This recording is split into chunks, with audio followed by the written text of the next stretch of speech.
and oppression. That's all you basically saying.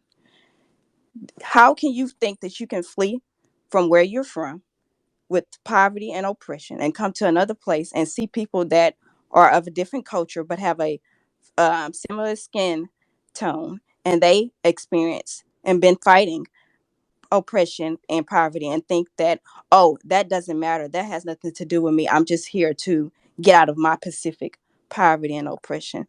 That's hypocritical, and that's Yeah. contradicting. That's what I want to start with. My main thing to talk about is immigration. And any immigrant, I don't care what color you are, you will never in your life, you're wasting your time. We can do this for 6,000 years. You will never change the mindset of a black foundation American. Let me tell you why you won't change it. Because our mindset is what got us physically complete out of bondage. Some of us did leave, most of us stayed. And the mindset of a foundation black American, the reason why that can be changed by y'all simply saying the same thing, rhetoric over and over and over, is because our mindset got us completely out of it by coming up with techniques and defeating, escaping plantations, and even having to leave in people that look like us that we thought was our brothers and sisters, but they were holding us back. So our mindset, and the reason why Tariq is so stern is because you will never change our mindset. You will never minimize and demise and try to take away what we have put on this country, like just how like y'all have contributed to y'all own country and every any other place that y'all in, but you would never sit here and tell us that we need to change the mindset of us trying to figure out what things are benefiting us, what we need to move collectively as a group, and how better. Because like just how y'all know y'all history and the good things that y'all do, we know our history and the good things that we created, and how we keep getting sabotaged intentional so that we can be the bottom half. Like black people are so creative. We can create music to rap and blah blah, just like any other culture. But the thing is, ours get taken and ours get misconstrued, and we don't get monetized, and we be the last ones getting verifications and things like that. And it's like that doesn't matter because y'all talking points or poverty and oppression. So we talk about, even though we create very, very, very lucrative patents and business and things like that, but that don't really matter because y'all look like us in oppression, especially we're just trying to come here and support our family. So it's very contradicting. It's very, Mhm. very belittling for them to sit here and make this topic just solely about the African immigration. That is not the problem. It's, and like that other lady said, in the real world, because this is just digitally, in the real world, black people never in our life, because I'm young, but people, especially in the 20s, but no black people on this planet or really in this earth sit here and do what we're doing right now. We don't do that in real life. We don't have no problem with y'all. Y'all come here, set up shop, Mm. blah, blah. So it's very contradicting. It's very belittling. You will never change the mindset of us. So stop saying that. Stop coming on here, Mhm. person after person, man, old, white. I don't care if you're a professor, PhD. We don't care about that. We don't care about titles. Like keep bringing up, oh, Tariq was a high school dropout. Do you know how successful and how creative black people are? We don't care about titles. Like he's successful as Exactly. Yeah, he's they a say historian. that like it's an He's a, insult. Yeah, that's not an he's insult to successful me. because Yeah, I he's a dropped out of high school. historian and he wrote movies and collab with other people, and like he keep mentioning the diaspora. Like we don't give a fuck about degrees. We don't give a fuck about none of the shit that y'all give a fuck about. And all the talking points that y'all say, let's be 6,000. All the talking points that y'all say, oh, if you look at the black community and how y'all this and that, y'all are saying stereotypes and talking points that are only of, I'm sure even when y'all get y'all immigration like complete status, this is have to be shit that they have either indoctrinate in y'all, or this is shit that y'all think of on your own. Because people that really um sympathize and empathize with oppression and poverty and really trying to do better for their family, you can't turn around and put down another person, especially if they look anywhere like you. So it's a really lot of belittling and contradicting and hypocritical. The conversation said immigrations, because I have a whole book called Professional or Friendly Slavery, Amazon, Barnes and Nobles, wherever you want to find it. But in my 27 years of living on this earth, it's really contradicting and belittling how it seems like not just because African Americans, I mean Black Americans or African Americans, whatever we want to call us, we always, like how you mentioned it, but it's even can be research, put everybody together, try to help everybody do all these things. Like it's we are loving people. So it's very, very, very, very disrespectful for this immigration word to for them to take on this body like it means Africans and African versus Right. Black Americans. It'll never, ever, ever in life be that. So that should that should really be something that they really listen to. They really need to listen to, because it's you get nowhere. You're not gonna change the mindset. We're not trying to change ours. Hella, no, no, no, no, no. But y'all can't keep using the talking points of we left for poverty and oppression, but forget what you saying. Okay, sister. Let me get some more folks in here. Thank you so much, Kissing. Thank you so much, beloved. All right, let me get a couple more people in here. Let me get a couple more people in here. Okay, who is this person here? Okay. Oh, okay. Let's get some more folks in here. Raise your hand if you want to get on, ladies and gentlemen. Raise your hand. Raise your hand if you want to get on. All right. Okay, who is this? Psalms. Okay, let's get this person here. All right, we got Psalms. The person named Psalms in here. All right. Let's get Psalms. If you can turn your microphone on. And Psalms, can you hear me? All right, while she's getting it together, let me see who else we have here. Um, okay. Let's get this person here. Okay. Big P. Big P, if you can turn your microphone on, unmute your microphone and speak on it Hi. if you Hi, can. can you hear me? There you go. I hear you, Big. How are you? I'm good. Thank you for giving me the opportunity to speak. Um, I Mm-hmm. was in the space yesterday for several hours. I didn't get the opportunity to say anything, but just let me start by saying that I am not the most like educated when it comes to our history. You know, I was Black, raised in predominantly white neighborhoods. So I Mm-hmm. was kind of disconnected from our history. I had to do a little bit more learning as I became an adult because there was a lot that I didn't learn. Um, but I think just listening to the space yesterday, it kind of felt like, you know, the conversation was being carried by the arguments between foundational Black Americans and, you know, Black people across the diaspora. And it kind of sucks because the issue is a lot bigger than that. I mean, like in recently I just saw a couple of things on Twitter about how the median income for like the Black household for the past couple of years has only been around 44 to 49,000 a year, I think. And like for Okay. Asian households, it's around 94 to 99,000. And we got, you know, anti-Asian. Okay. Well, I want to kind of stay on topic. Yeah, that I had to take you off, Pete. That sounded like it was going somewhere else, and I kind of want to stay on topic here. Let's get some more people in here. That's another thing. I don't want to just go all off into something else. All right. Let's get this person here. All right. Let's get Jay. Miss J, if you can speak, go ahead. Jay, let's get Jay on and let's try to stay somewhat on topic here. Okay, Jay. Okay. Okay. Waiting on Jay to say something. Okay. Okay, let's try this person. Um, Ruana, I think that's her name. Let's try her. Okay, I'm gonna add a few people to Paula. All right, so I'm adding a few people here to speak, and I'm waiting on them to chime in. And I see a brother on here with a kufi, so I might have this brother on here. There's a couple of brothers on here with kufis. So, um, who's this? Wale. Okay, let's get this brother. Okay, so there's a few people here. So let's go with Jay. Can you speak? Can you hear me, Jay? Turn your microphone on, Jay. Okay, so her prepaid minutes ran out, so let me get her out of here. So let's try Paula Itu. If you can turn your microphone on, Paula Itu.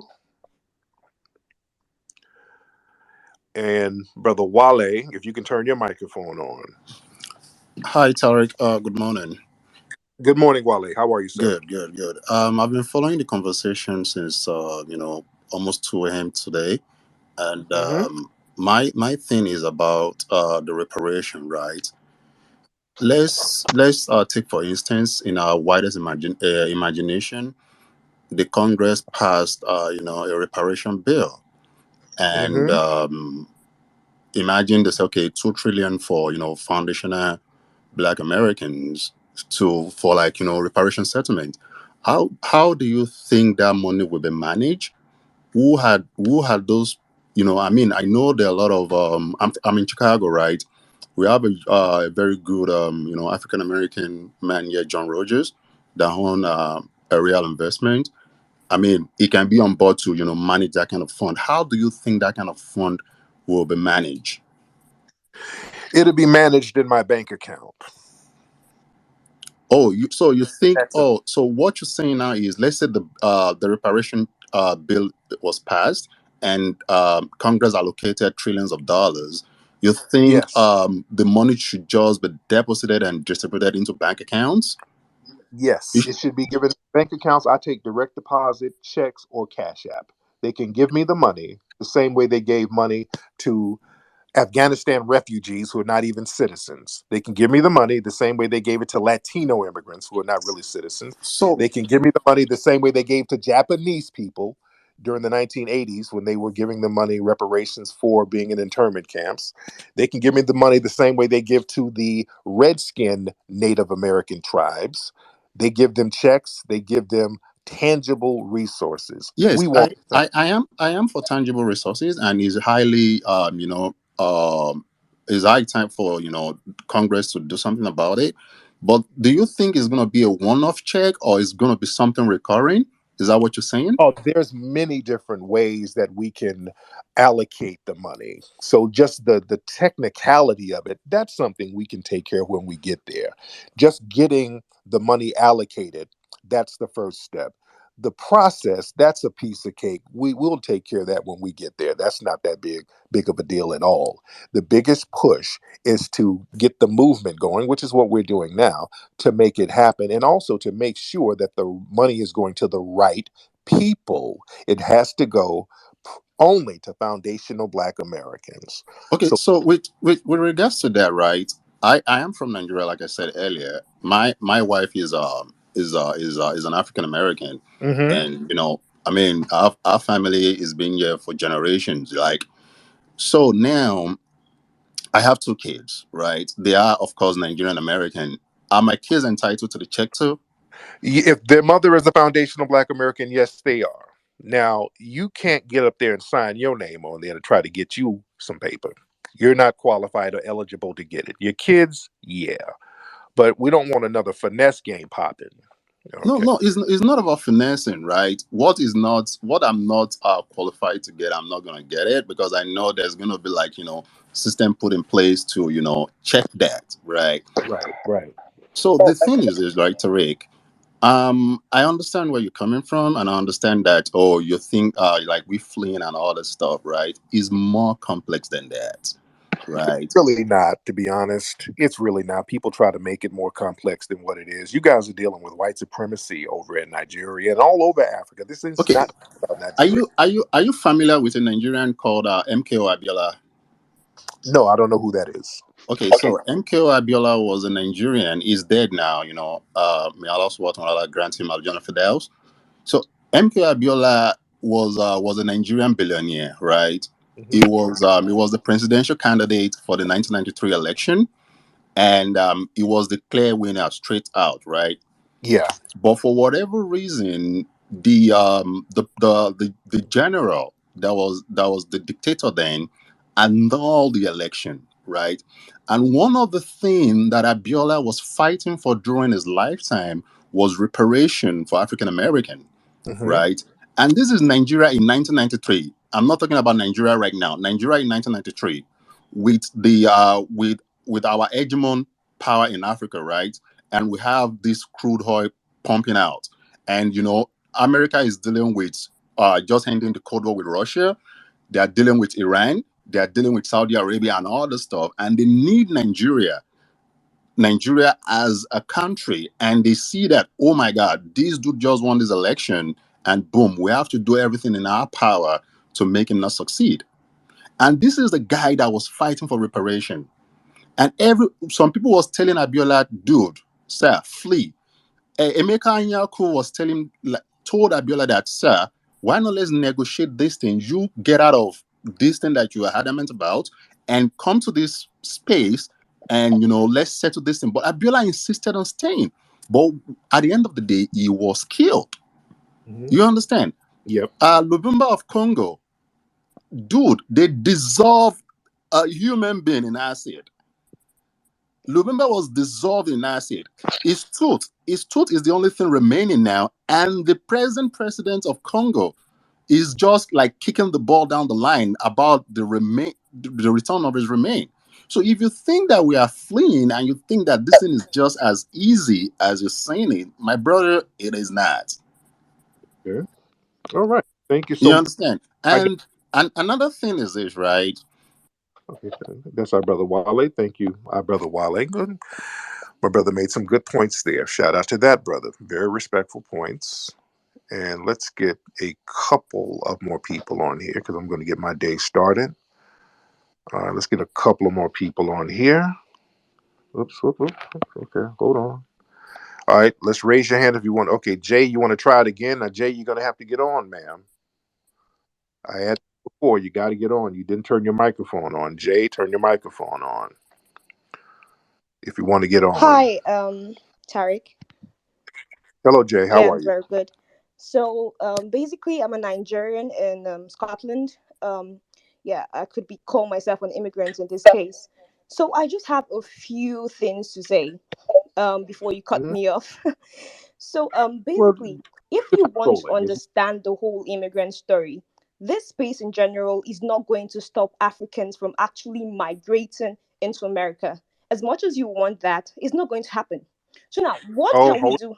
No, Just can wait, no. Let me. I'm muting you. Let me tell you something. Don't tell me what we're not going. Yeah, Okay, okay, yeah. because Sorry if I triggered you about that. But that's as oh no, no, don't. You're not going to tell us what we're not going to do because we stopped that Haitian migration from coming in. That was foundational Black Americans. We didn't get behind that, and they had to send them back. So don't tell us what we're not going to do and what we're not going to stop. all Okay, right. let's be clear on. Yeah. Okay, Okay, sorry about that. let's, So let's be clear on that. so Be basically clear. these Africans are actually in America Oh wait, now. man, Yeah. hold on, because this whole thing, but we just gonna bogart it and you can't do nothing about it. No, no, no, no, no, no. It don't work like that, ma'am. We can do something about that because we have to support that. In order for you to come over here, we're the ones who have to support that.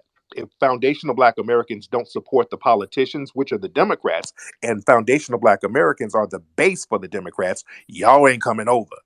Do you understand that? Okay, thank you, Tariq. Yeah. Okay. Yeah. Now go ahead, man. Yeah. Go ahead. Okay, so I can go ahead now.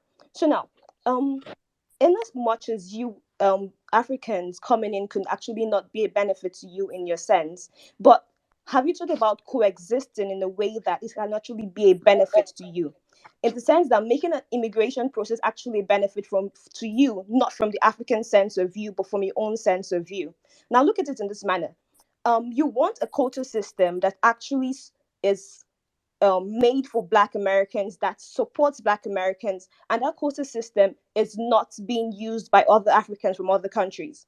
But now, these quota systems or opportunities that are being created from you by, will I say, the Americans or the whites or the whole owners of America in general, they want people to fill up that spaces that, will I say, have the experience or skills necessary to make that positions effective.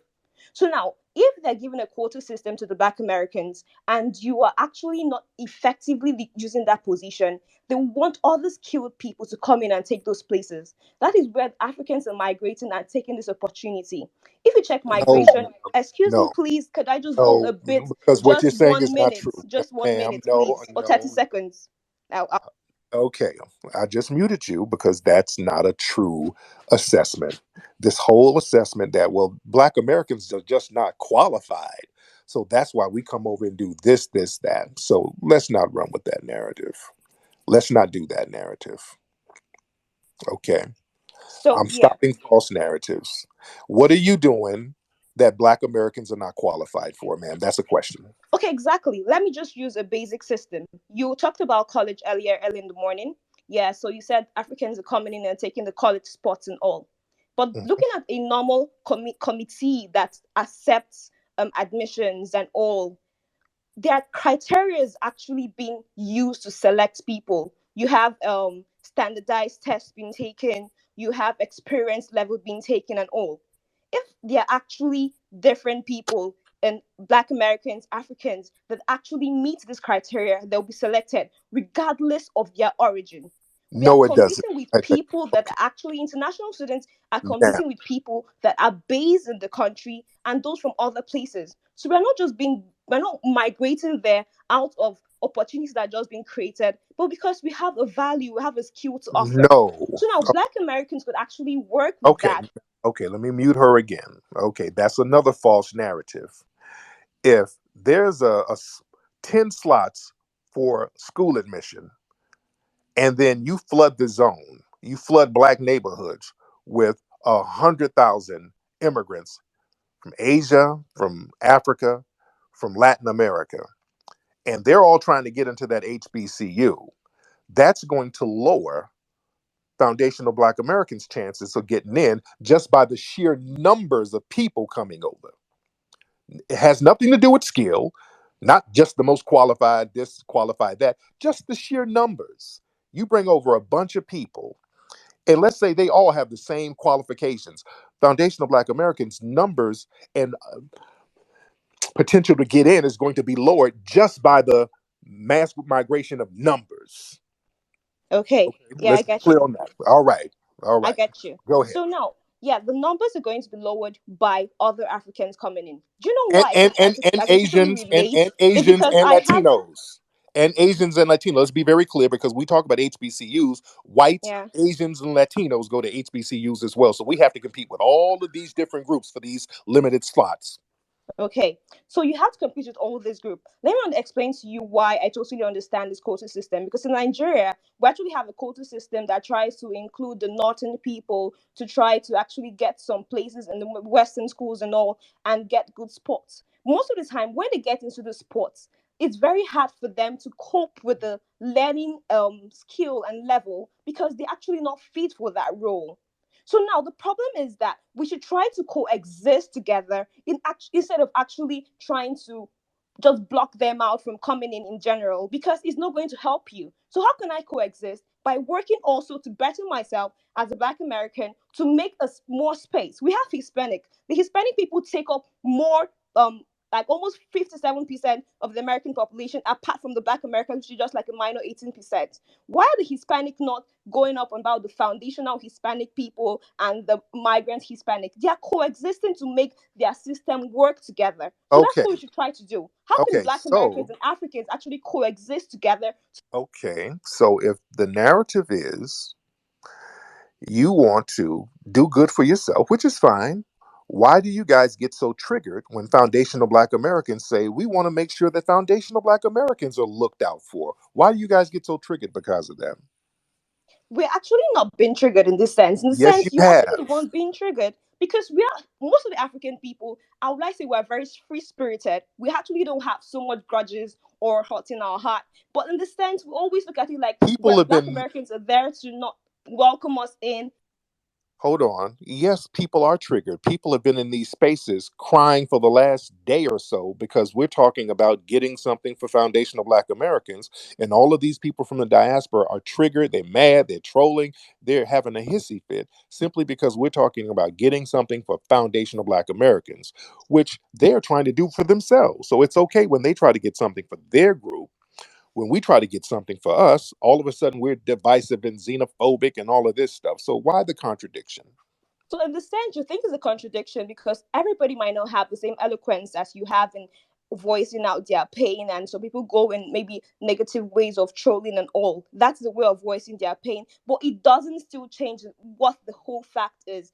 In character wise and culture wise, Africans really well triggered about Black Americans or triggered about the progress of Black Americans. No, we're actually very open people, ready to welcome people. And even when we go to foreign countries, we don't come with a stigma like I'm an African, don't talk to me and stuff like that. we always want to try to mingle with others and coexist with you. So what I'm saying Ma'am, is that if okay, Africans, that's not true, ma'am. Now, you're not going to say that and just walk off. That's not true. And you know that's not true, ma'am. Y'all don't sit there and commingle with us in large numbers. You do not.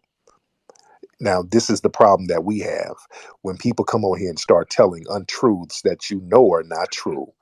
You know, and you're very, very well aware that a lot of you come over here and you're told by your parents, when you get there, stay away from the Akata. And y'all come over with the stay away from the Akata mentality.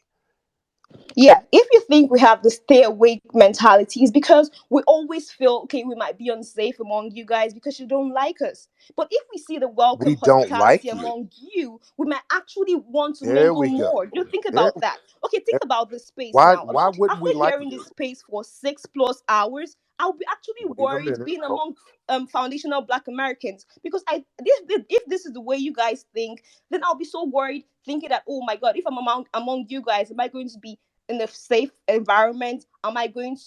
Are they actually going to see me as a fellow African, or are they going to see safe? me as a threat or something? If you understand where I'm coming from. Safe? So if from this space alone, I already know how you guys think, how you process we Africans. And the main issue is that if we of the same color have to distinguish ourselves according to our naturalization or where we come from when we come over there, I have to try to spot, is this a foundational Black American, is this a migrated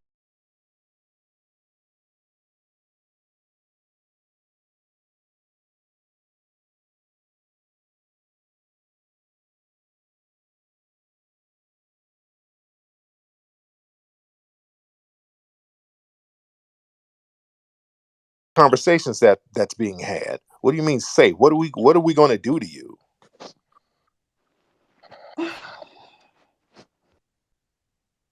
what in one sense you think that okay, what we're going to do to you, we can't have this kind of narrative if we don't really live among you, live with you. Yes, we might want to stay away, even taking away that from the topic right now, because that I'm digressing from where actually. Yeah, but you like, Yeah, yeah, what we're going what to be what I'm safe. trying to And you're explain telling to the truth you. because this is the conversation that a lot of you have, and I just want you to expound on that.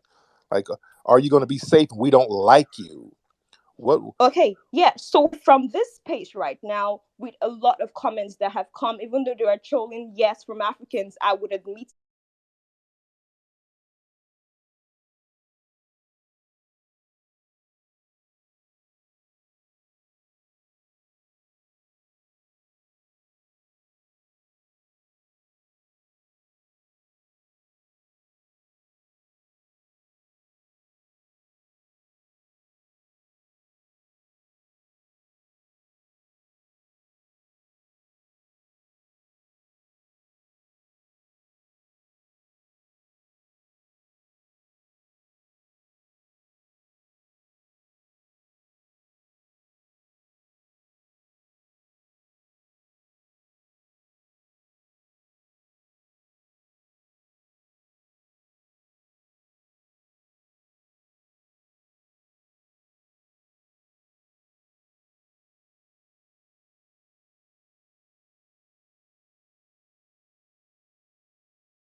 Okay. Okay. It stopped and started over. That was very weird. A very, very weird dynamic here. Okay. All right. Let's try something here. Okay. Who is this person here? Okay. Shokran. Let me get Shokran in here. Okay. We're going to get Shokran in here. Shokran. Let me have you speak, Shokran. Hello, Hello. can you hear me? I can hear you. Hey, How hey, are you? Tariq. It's so nice to get a chance to speak with you. Yes. Oh my gosh, you had me spitting out my coffee when you said, I mean, I had, something intellectual and so on and so forth. But I just got to say, as a person whose family has been here, didn't come as slaves, but Mm-hmm. became slaves. My family history is in my media. Anyways, I love how you just said it flatly about reparations. And the guy was talking about, oh, who's going to set it up? Who's the? You said it's going to be in my Yeah. bank account, and that's exactly Exactly. what I'm talking about. Keeping it simple. Yes, Give us ma'am. what is owed to us. It's not that we but our blood is in the foundation of this nation. So Yes, you're not indeed. giving us anything. We're just we just getting what we are owed or due. Yes, So ma'am. I just Yes, had to ma'am. tell you, thank you so much for that. That made my day. You was like, oh, it's gonna be managed in my bank account. Oh my gosh. Yes, ma'am. Thank you so much, beloved. Let me get Miss the journalist. Journalist. Hello, journalist. Kemi, Tariq, how are you? Cammy. I'm good. How are you, Cammy? Hello? Yes, can you hear me, ma'am? I can hear you, Tariq. I'm in Nigeria. Kemi, how are you? I'm good. How are you, ma'am? I'm doing great, Tariq. Everybody has tagged you to me today. After your show this morning, I came in on the 11th hour. So I listened to 1 hour of you and Mm-hmm. I listened to 1 hour of you and Mel. And the reason why the whole of Nigeria is tagging me to you is because we have the same opinion on many of the things you say. Many of the things you said, because this really affects me deeply. I am a Nigerian, 57 years old. I Mm-hmm. lived in the United States for a total of 32 years. I came back to Nigeria about maybe 9, 10 years ago. My children are 35 next month, 30 and 21. I left America with a 4-year-old who's 21 and here with me in Nigeria. And Mm-hmm. when Jesse Jackson started the term African American, you remember that year?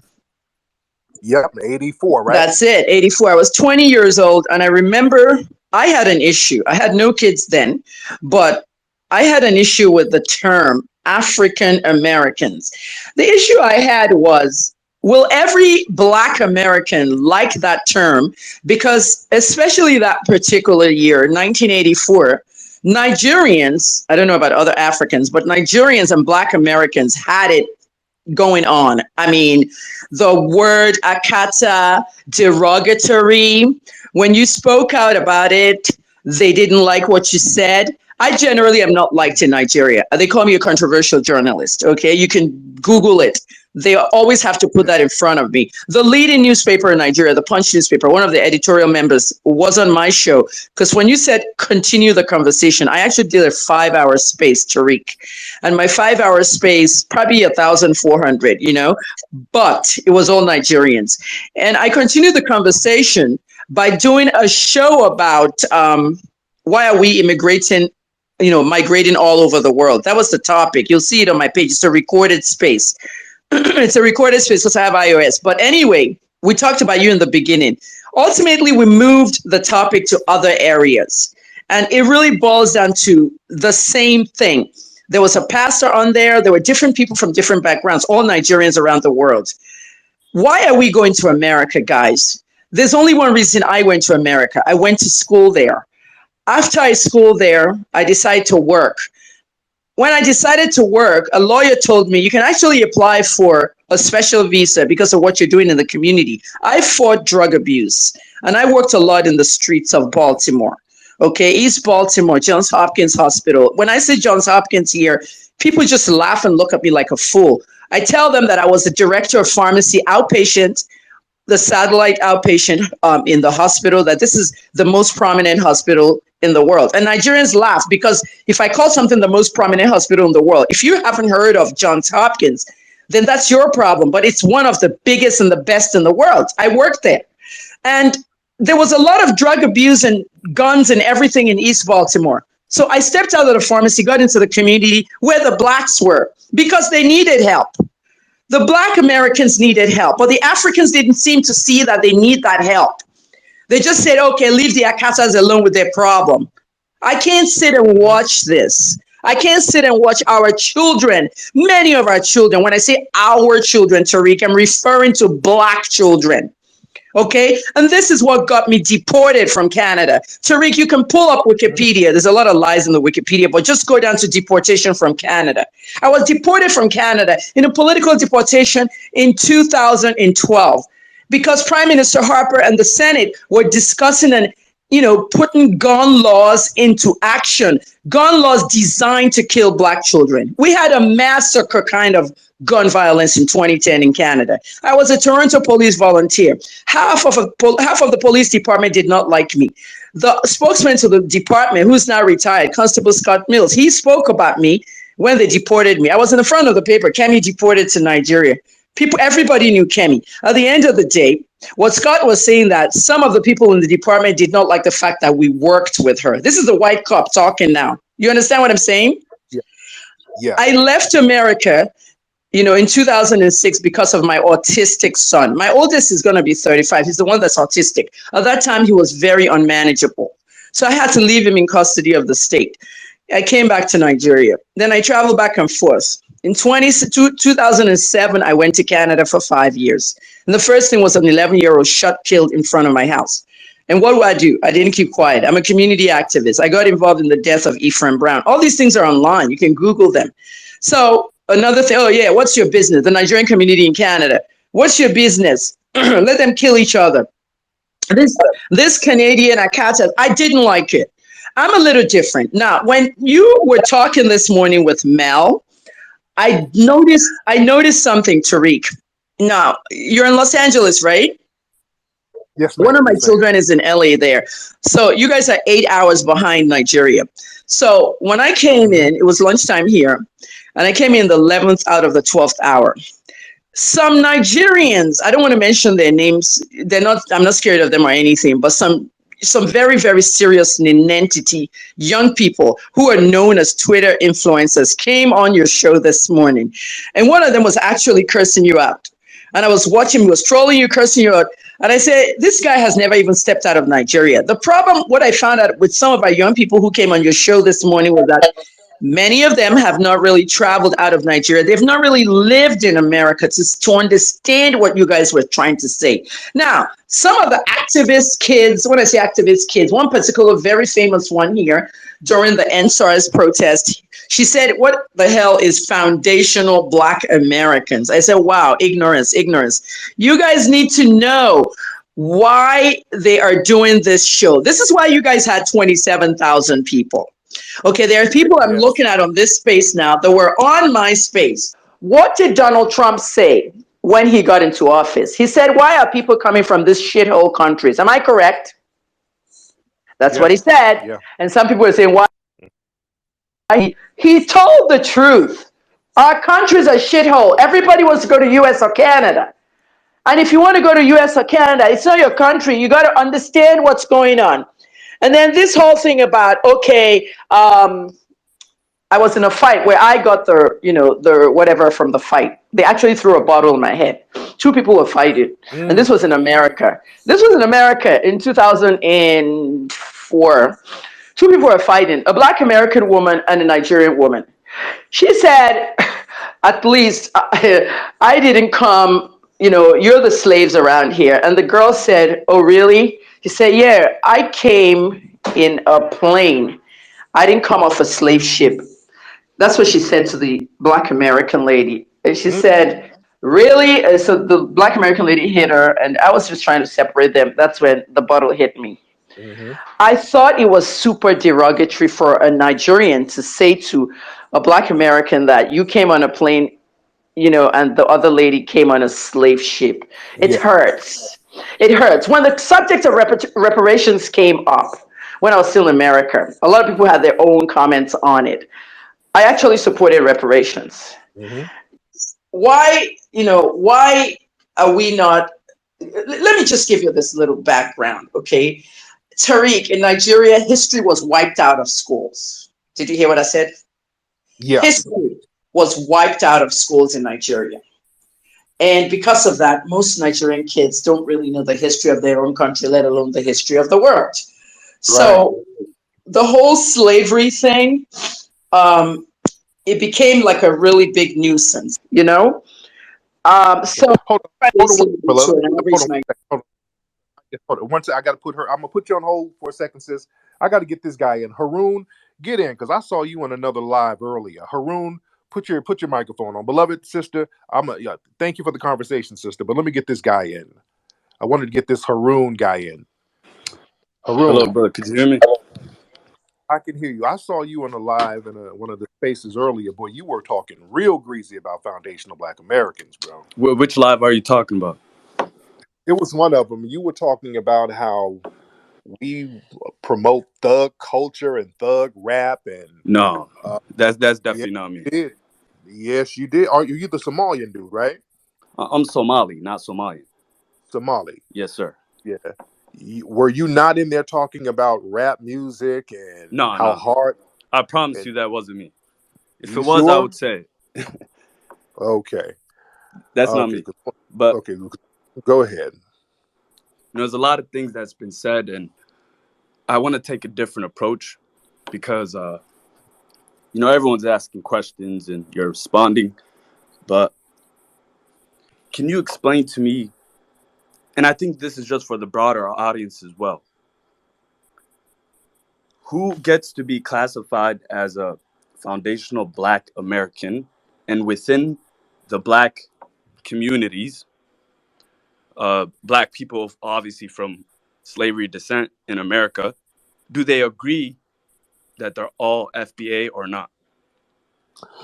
Well, the thing is, foundational Black Americans are Black people who did not immigrate here.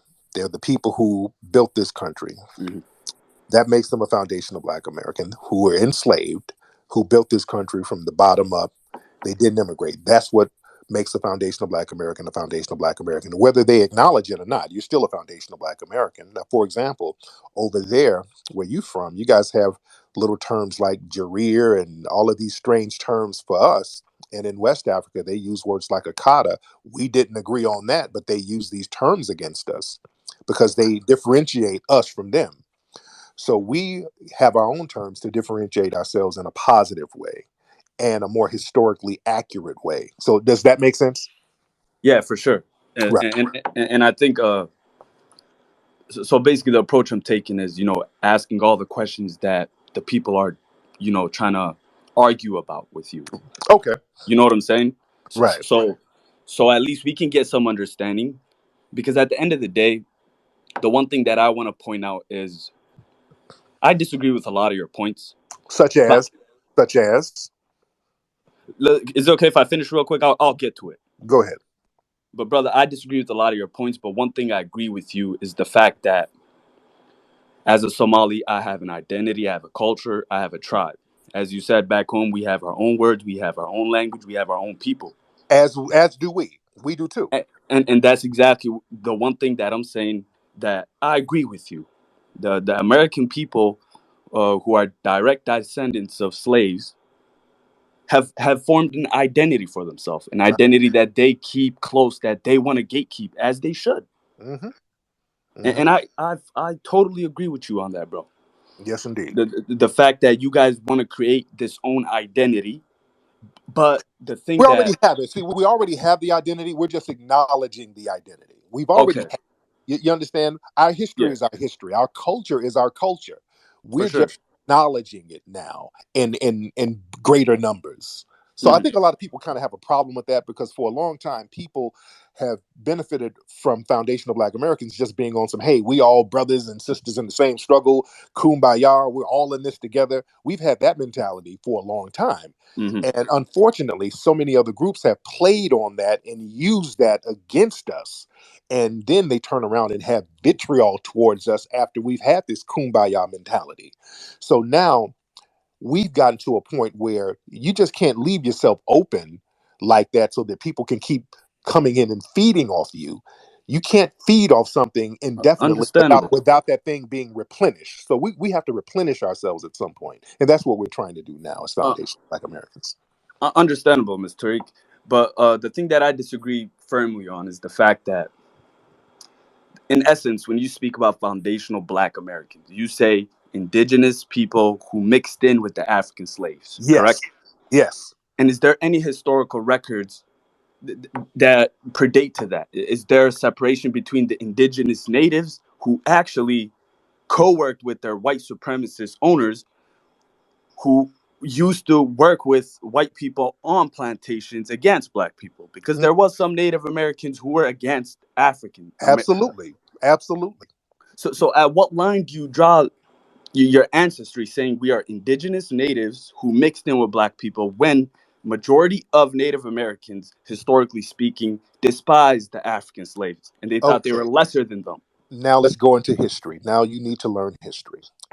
The Sure. original people on this land were Black people. They were Black Aboriginal people. This has been very well documented. You can get books by Alexander von Wutnow. You can get books by Leo Werner. You can get books by Ivan Van Sertima. You can read all Constantine Rafinesque. These are No, white scholars. for sure. I don't want to interrupt you, but are we I'm going giving you back? his. Okay, follow me No, then. I don't want to interrupt you. I'll let you. I'll let you speak. But are we going back thousands and thousands of years? Yes, Black people have been on this land in North America. Black people who look just like us with afros, big noses, and big lips for Uh-huh. thousands of years. When the white explorers came here, they even said this themselves. The people Okay. they encountered were black skinned people, along with some of the so called red Mongoloid people. See, when we talk about Native Americans in America, the only image people have are the red skinned Mongoloid looking Native Americans. Those are not the only people who were here. Okay, let's get that Native American Aboriginal thing straight. For sure. So, Mr. Tariq, on the point you just specifically said, so we don't lose track, do you consider as a FBA individual that the Native Americans who has more ties to America, you or them? Okay, you're not listening to what I'm saying, so let me reiterate.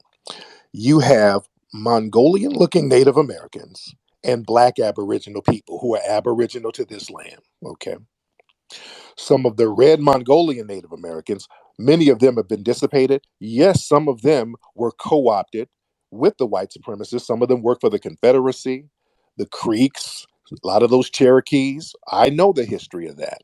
Many of Hmm. them enslaved some of the Black Aboriginal people. Okay, do you understand that? The people that they enslaved were other Black Aboriginal people. For sure. Less than 3% of the people brought over from Africa came to North America, okay, in slavery. This is very well documented. Less than 3%. That means most of the Black people were already here. But we did mix in with the brothers and sisters who came over from Africa. So that makes us equally a unique group. We were Okay. mixed in. Okay. So when we talk about being foundational Black Americans, that doesn't negate the African bloodline. We're not negating that. But For what sure. makes us unique, we still have the Aboriginal bloodline here as well. This is why, if you talk to a lot of older Black people for many years, they would acknowledge, hey, my tribe, my grandmother's Choctaw, my uncle is Seminole. So we've acknowledged those indigenous bloodlines. So that Okay. makes us unique. That makes us kind of a unique group. Okay. So just speaking to the history that you're saying, you know, I'm a bit younger. I'm Hmm. not educated for all the people you said. I'm not going to be here speaking about things I don't know. Right. So for the history that you said, the original Black people who left Africa, who settled in North America thousands and thousands of years ago, Hmm. and the Mongoloid faction of the people who also came here, and you know, mixed in or stayed in their separate corners of this continent. Then in modern era, the Africans were shipped out from Africa. Mm-hmm. Correct. Mm-hmm. So what is the distinction between those slaves who came 400, 500 years ago and the people who were here thousands of years ago? The original Americans who came years ago from Africa, and the people who were sent here from slave ships 400, 500 years ago. Because I believe majority of African Americans, black people in America, believe their heritage and their ancestry leads up to 400 years ago. And that's just the majority belief. Right. Uh, We've uh, been uh, uh, miseducated. Just like the sister who just called up and said that a yeah, lot of Nigerians don't know their history. They don't.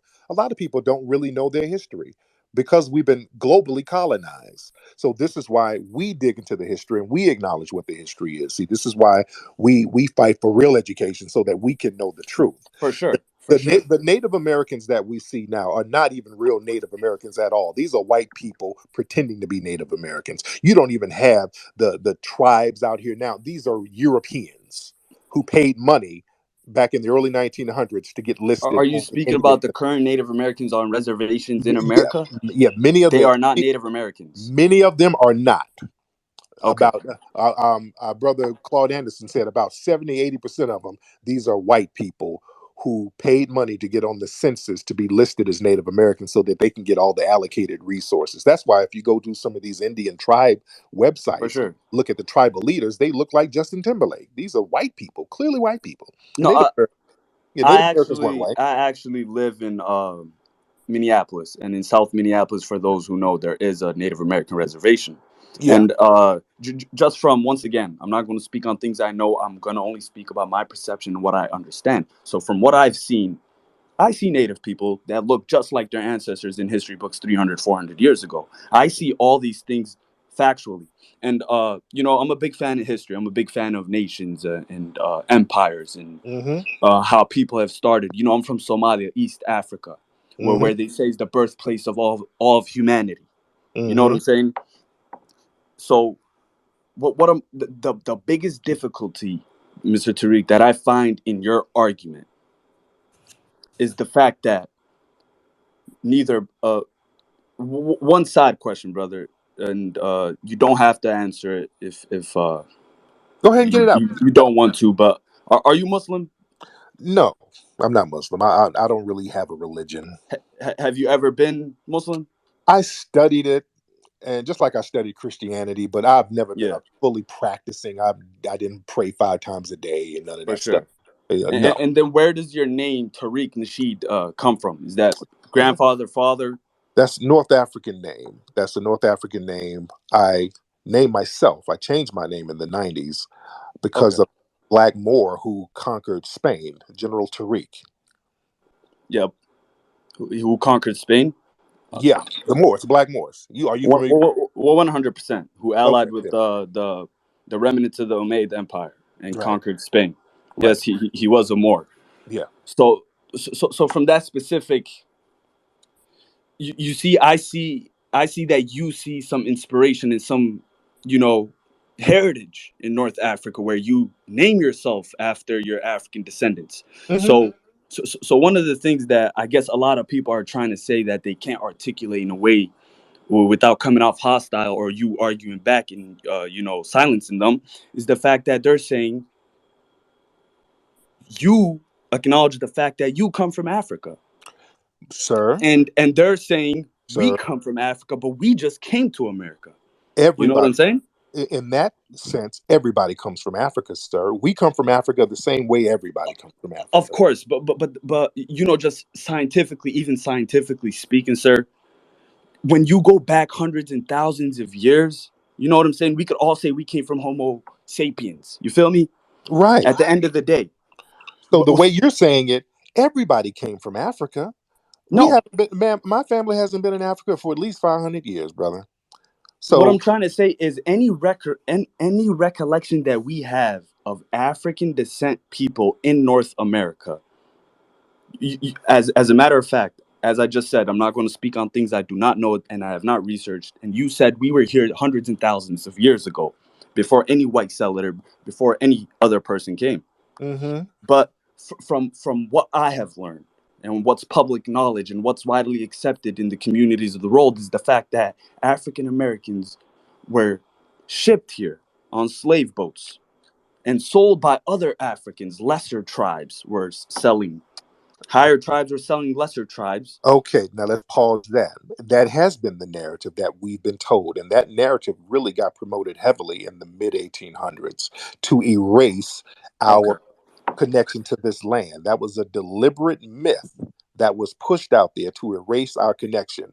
All of us were not shipped over from Africa. If you look at the documents, and I want you to Google this, only a I'll definitely write it down as you speak. right, less than 3% of black people taken from Africa in the slave trade made it to North America. Many of them went to the Caribbean, many of them went to Brazil, many of them went to Central America. But here in North America, it's less than 3%. This is because the white supremacists, slave owners, and ship captains and all of these people took meticulous records. So all of this stuff is very well documented because of the insurance companies and all of that. So the numbers are there. Mm-hmm. So a very small percentage of us came directly from Africa on the slave ship. Now, Okay. did we migrate from Africa thousands of years ago? Of course we did. Everybody did. You had down in South America, in Brazil, you have Luzia woman, who's a clearly black African woman. Her skulls and remains have been here for like 13, 14,000 years. So look, everybody has come from Africa in that sense. But culturally, we are a different ethnic group. So So Mr. Tariq, would you debate the scientific findings of the Polynesian people who were first found in Australia, then within the chains of islands in Hawaii, then also remnants of the same plant skulls and arts in South America, and then as well as North America, hundreds and thousands of years ago, okay, prior to any other specific group of people? okay, that's kind of a non sequitur, but yeah, they come from there. They have an African lineage as well. I've been over to the Polynesia. I've been all over the Polynesia. I was just in Samoa not too long ago, and the So, people over so, there look like black, so look I like a guess this is tribe. where, Mr. Tariq. So I guess this is where a lot of people are trying to, be like, at what point will you stop trying to take and claim everything? You know what I'm saying? Who's claiming everything? No, I'm just saying. At what point will you try? Because you started off. Who's You claiming everything? What are you talking about? let me explain. You started off by saying the FBA are fundamentally black people who are mixed in with Aboriginal, Native Americans in America, and they have a direct descendant to this land, Okay, right? is that true or not true? Historically speaking, once again, I said I'm not going to speak on things that I'm No, not no, you can speak educated on. on truth or something that's not true. I just told you what it is. Either it's true or it's not true. I'm not going to take what you say without me studying it myself, correct? That's common sense, what I'm saying, though. It's not common sense, which is why Yes, there's it millions is. of people arguing with you. No, there's people trolling, sir. And No, you're I saying don't believe everyone here is trolling. I believe it there is is a lot of trolling, people sir. who come here to disrespect you. That's trolling. Yes.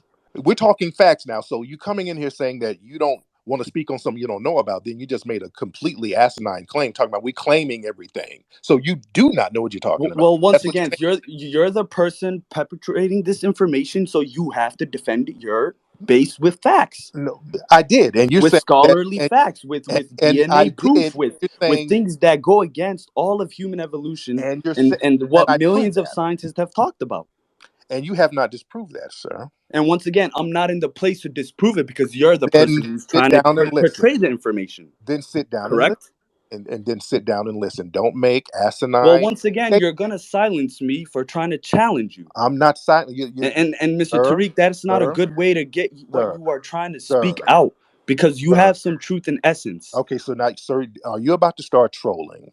I'm not trolling you, sir. Calm down then, because you sound like you're about to start trolling.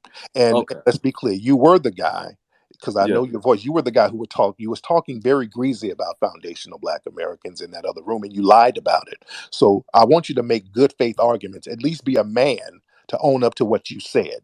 Mr. Tariq, I don't believe. I At listen least be once a again. man, Once again, you're because you gonna were see a talking Somali greasy. flag. Once You again, were talking greasy about you're foundational gonna Black America. stereotype. You're gonna see a Somali flag and base me off what many Be trolls a do. man and You own have up to over the. 300,000 followers. There is no way that you singled me out of every single Yes, I person. saw you in another chat room talking very greasy about foundational Black Americans, sir, and then you lied about it.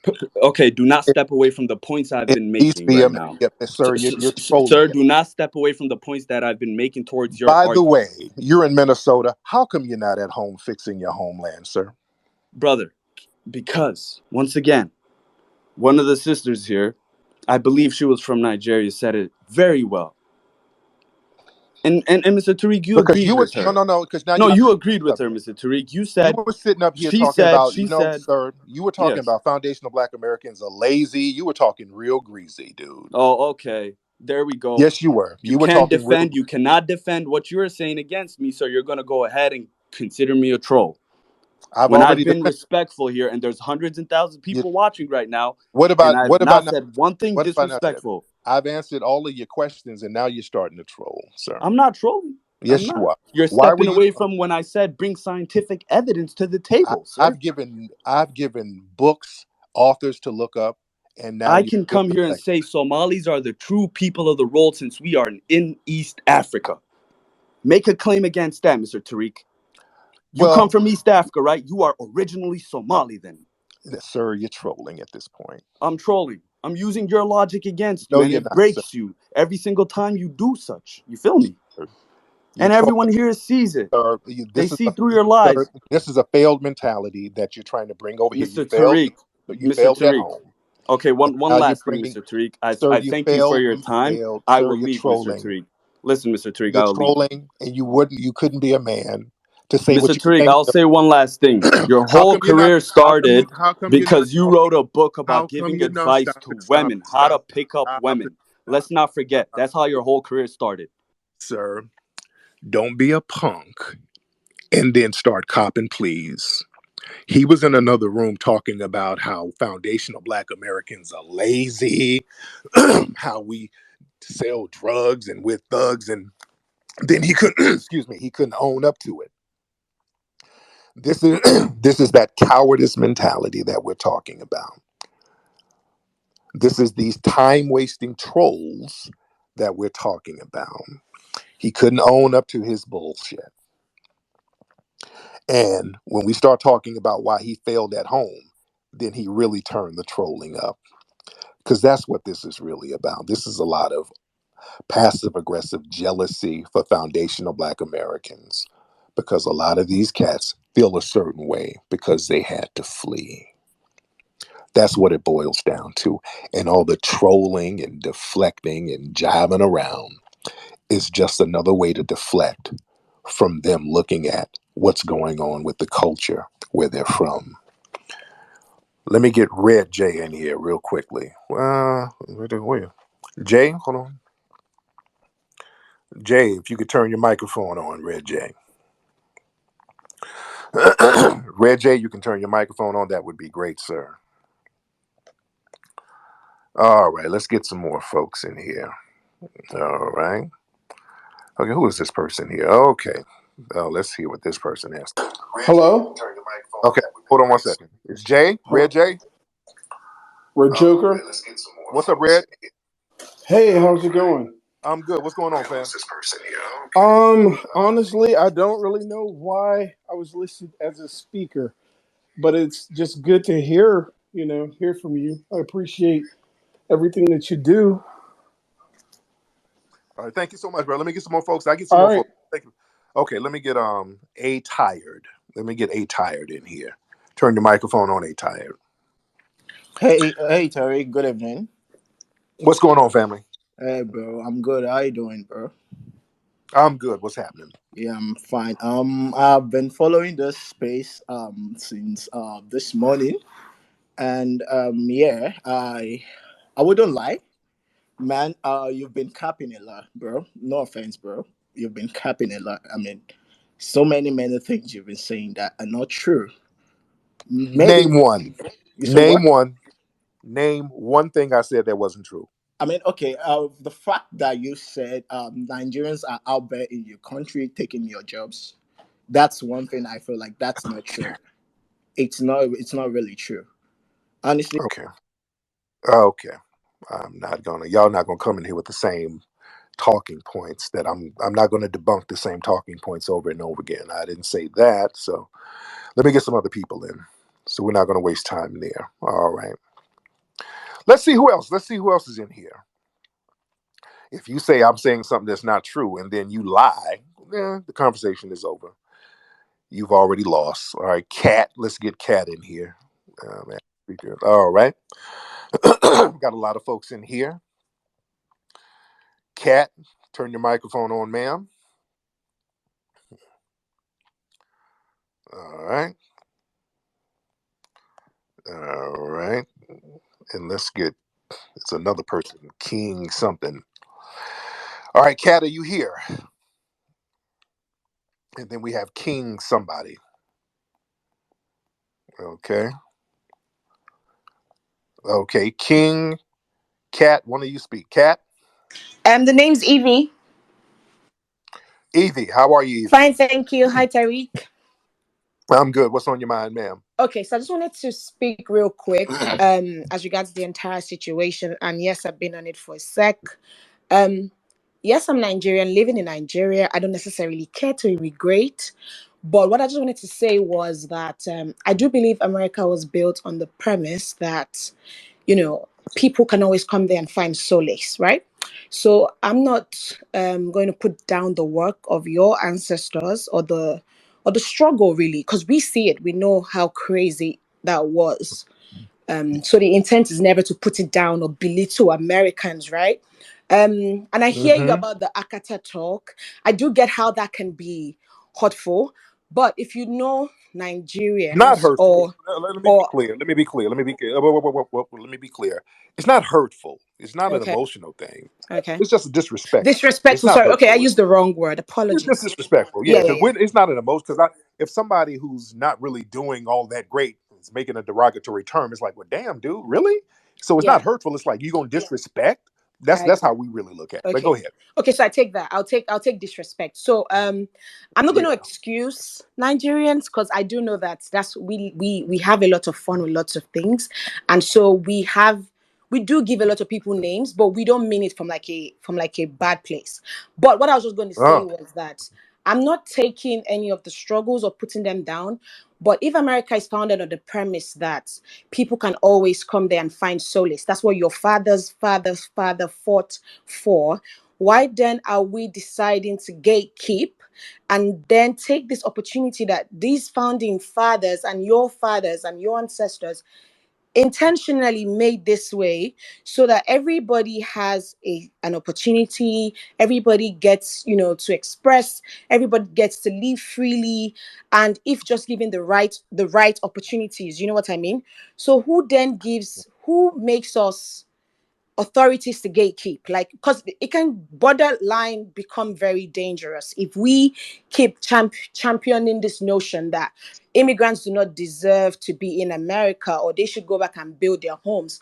While I understand where you're coming from, like they've said prior, and I'm not going to go back to what people have tried to explain to you, it's not necessarily black and white. It's not that easy. It was never easy for the South Africans.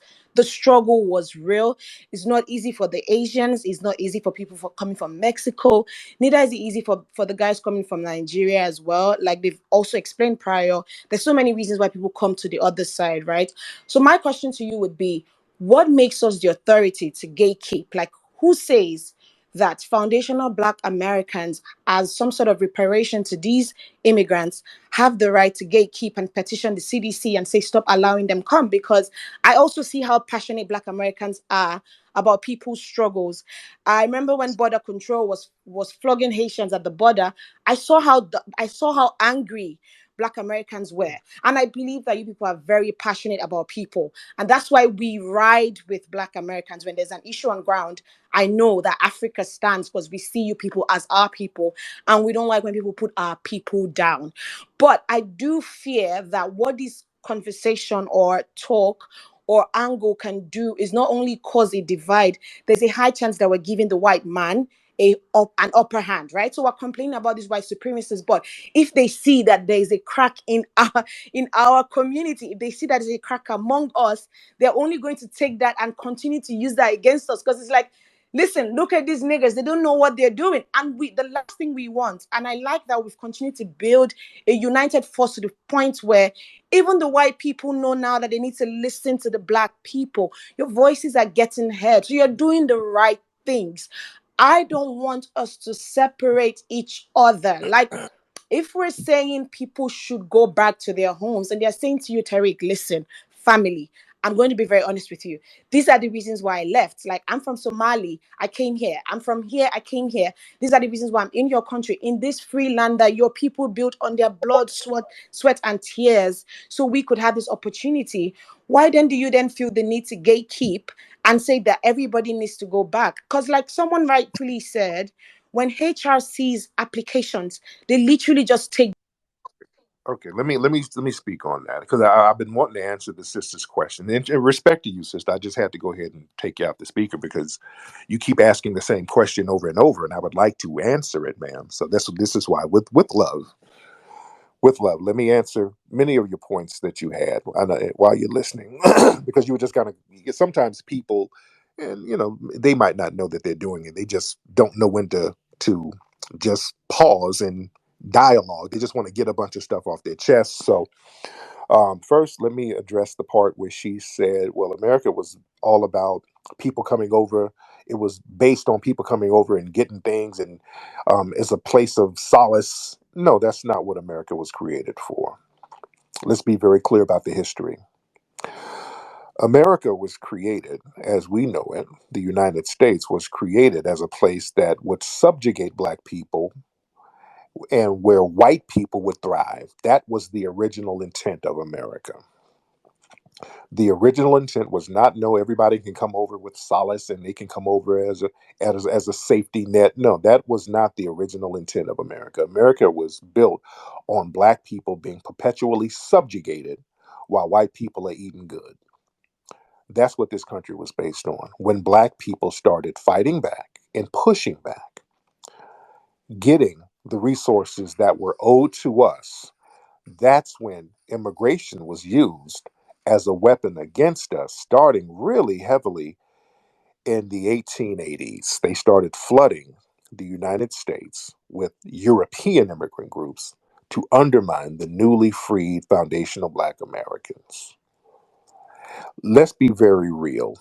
Black leaders or black spokespersons going all the way back to the 1800s, even in the 1900s, W.E.B. Du Bois, a lot of these people, a lot of these black spokespersons and activists going back centuries, they've actually all spoke against reparations, not reparations, spoke against immigration. A lot of black organizations in the United States, so now we're doing history now, we're teaching history here. Almost every group was against immigration because they knew ultimately what would happen. They knew that other groups would be brought in to ultimately undermine foundational black Americans. This kumbaya immigration movement started in the 60s because of the civil rights movement, and it really started with Dr. King.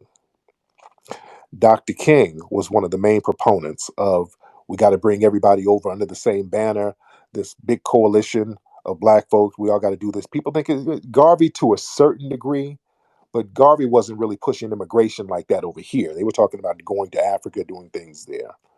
But Dr. King was really one of the main people pushing for immigration for non-white groups over here because they were not allowing a lot of non-whites, especially people from Africa and the Caribbean in large numbers to come over here. And during the civil rights struggle, we had people like Stokely Carmichael and so many other riders who was riding with us. We said, okay, yeah, we need to roll and get some of these immigration laws reformed so that we can get our brothers and sisters over here as reinforcement while we're fighting civil rights. So let's be very clear. When we talk about immigration and people coming over here, that was always a foundational Black American movement. This is why we want people to understand history. So when people pop in with any kind of disrespect, that's just not going to be called for. Now, this guy right here, I'm going to let this guy, now this guy has been trolling here. Oshomam, Now let me let you in here real quickly. If you start trolling, that ass is gonna get right on out of here because you've been trolling on Twitter all day. You've been flooding my timeline. Now, dude, you gonna get in here and talk like you got some sense, or I'm gonna send you back over there where you came from. Now, now say what's on your mind, bro. Yeah, good morning, Tariq.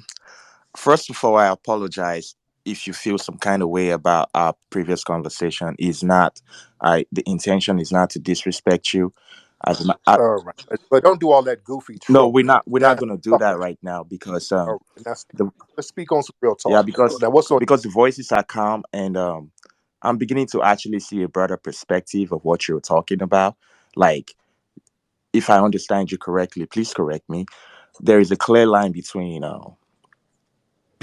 blacks that were here before the slave ships arrived. Is that correct? There were black people here before slave ships. Yes, there was. So when the slaves were actually here, were there like a disparity between these two group of people? I mean, No, the slaves who came over from the slave ships mixed in with the black Aboriginal people who were already here, and that became a very distinctive group called Foundational Black Americans. That's who we are. okay. So for all the struggles, like 400 or 500 years, like of slavery and all that, um, were there both groups actually the victims of the same system, or the foundation of black Americans, as we call them today, were given some kind of special status and treatment? We we are one group. When the brothers came over here, mixed in with us, we became one group. So when the white men actually use the word nigger, they're referring to everybody, regardless of if you're a foundational black American or you're a slave that arrived in the ports here. They referred to at one point all non-white people as niggas, even Filipinos. The Spanish American War, they were over there calling the Filipinos niggers. It was called the Nigger War. So they called at one point anybody who was non-white, they were calling them niggers. So I don't know what your point is, sir, but go ahead. So the point I'm trying to make is just like the foundational black Americans and the slaves that arrived, we were all victims of the same oppressive system. Now let's fast forward it back to recent history during Martin Luther King, like when he actually started the civil rights movement. Was the civil rights movement aimed at liberating the foundational black Americans or black in general going through this oppression in America? Well, we were dealing with what was going on in America, and then we looked out globally. It was foundational black Americans, not only just Dr. King, but other black people fighting for non-white people around the globe. When they were fighting in Vietnam, it was black people like Muhammad Ali, black people in the Black Panthers speaking out against that, putting their careers on the line, saying, hey, don't go over there messing with those non-white people. It was Okay. people who were supporting the movement over in Africa for independence. It was Malcolm X going over there supporting that. So we've always supported black people globally around the world, and even non-white people in the same struggle. Well, Do you know what the problem is? no, I don't. Please, that's The I'm really trying to understand the Okay, problem. I'm gonna tell you what the problem is. We understand that the problem is global white supremacy. Okay. The white supremacists look at all of us a certain way. They look at all of us as niggas. Okay. The problem is we, foundational black Americans, other immigrant groups, you brothers and sisters over there, Okay. you don't look at white supremacy the same way we do. See, you look at them different than we do. Does that make sense? To some And extent, that's where the problem comes in, sir. That's the problem. We're not fighting the white supremacists the same way. And okay. that's where we kind of have some ideological differences, sir. Okay. Okay. I'm sorry for cutting you short, but I just see a major problem with your narrative How because so? um you have to understand sometimes Africans, and when I say Africans, I mean immigrants and other Africans whose forefathers actually came here to America as slaves. You have to understand our perspective. You have to understand our struggle.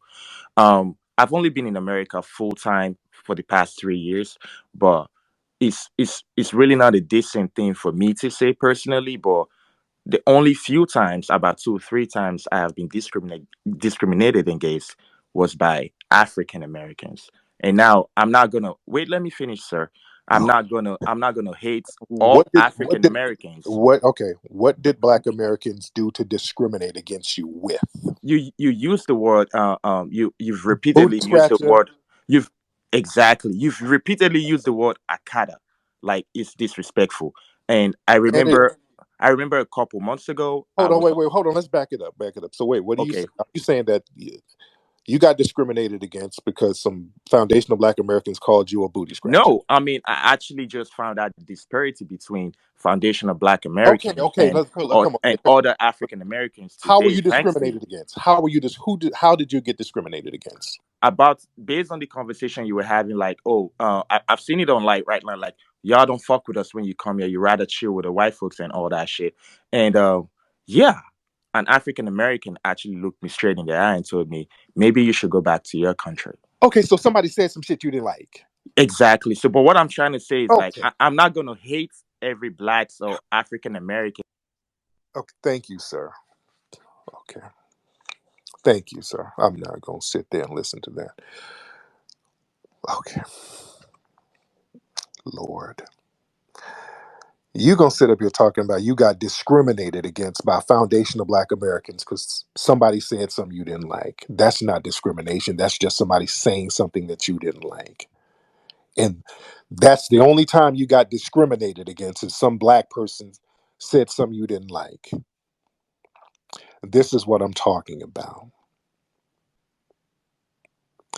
The only time you got discriminated against was some Black person said, go back to where you came from. Okay, stop it.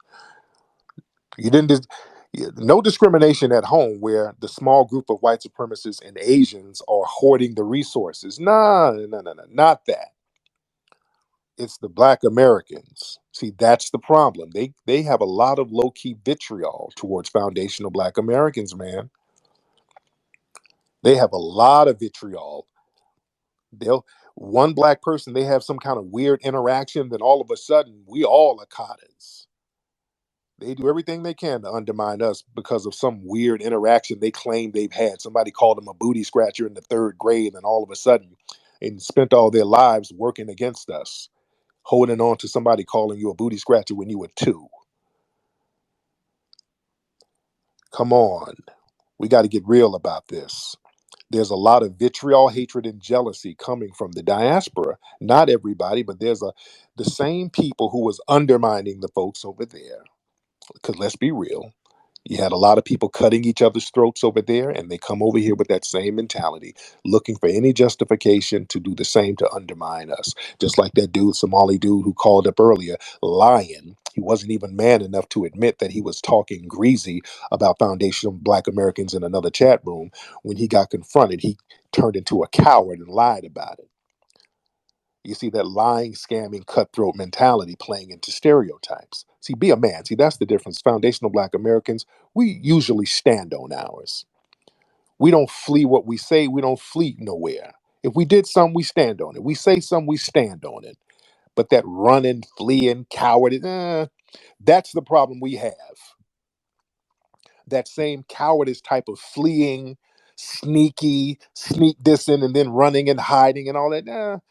We don't need that. That's what we have a problem with. That's not really a part of our culture as foundational Black Americans. Because we couldn't have gotten things done if that was a part of our culture. We have a different mindset. That's why that type of energy around us, we look at it funny style. We get a couple of more people in here, then I'm gonna let people go on about their day because we're in here heavy. Okay, let's get this Miss Yoruba lady in here. I think we've had her on here before. I think we've had her on here before, but hop on, ma'am. And yes, there's a lot of people in here still. Tariq, you Yoruba, are hop very on. stupid. You are very stupid. I just want you to know that. You are very, very stupid. You are idiotic. Best Everything you you can are come up with. spewing is very, very dumb, bro. Like Why can't you, you refute how, it without? how, how is it that when somebody is really trying, Why can't you refute it without trolling? If it's so stupid, you wouldn't have to troll Yoruba. if Go ahead. Go ahead, ma'am. Refute anything that I've said You are literally muting people every time people try to say because you're something. not going to But troll. no, You're not even going to. even when people don't say like You're not going to troll. See, that's how we run things over here. This is not a space where you can come on and take a piss and then walk out. You're going to have to speak something logical, and you're not going to troll. You can't refute anything that I said, ma'am. Can you? every time somebody tries to say something, you mute them.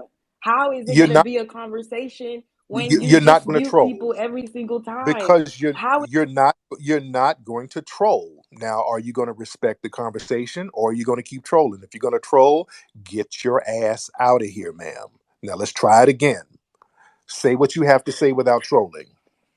I just have to say you're an imbecile. All right, goodbye. All right, go back and there's Jollof on the stove that you need to tend to.